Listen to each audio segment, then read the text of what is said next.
that. Joining me now is a senior advisor to the Wilson Center's Latin American program, Benjamin Gedan. He's a former South America director at the National Security Council at the White House. Benjamin, good to see you. Thank you for being with us. Thank you. Hard to know when you see the mess that Hugo Chavez and then Nicolas Maduro sent Venezuela into. This is a very, very wealthy country, once the richest country in South America, with greater oil reserves than pretty much anybody else in the world.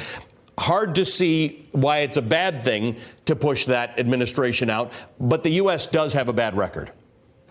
Yeah, I mean, the United States record in Latin America is checkered, to say the least. Generally, though, that criticism relates to backing authoritarian governments, particularly in the Cold War era. I think in this case, the United States is on the side of democracy and human rights, which is rare in U.S. foreign policy these days. All right, let me play a little bit of what John Bolton said at a press briefing yesterday about the U.S.'s rationale. This action was a statement that the people of Venezuela have had enough of oppression, corruption, and economic hardship. Since then, 21 other governments in the region and across the world have joined the United States in recognizing Guaido as Venezuela's interim president. All right. What does the U.S. do next? This is always the question, right? We can sort of identify when there's a problem. The U.S. has the power to do something about it. Vice President Mike Pence had called the leader of the National Assembly to say, if you do this, you'll have U.S. backing. Now what?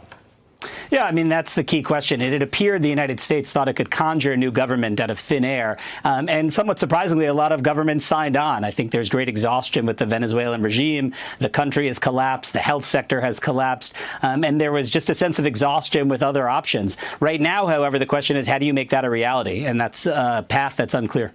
All right. What does success look like for Venezuela? This is a country whose oil output fell because it mismanaged its ability to explore and produce oil, and then oil prices collapsed at the same time. What does it look like for Venezuela to be successful?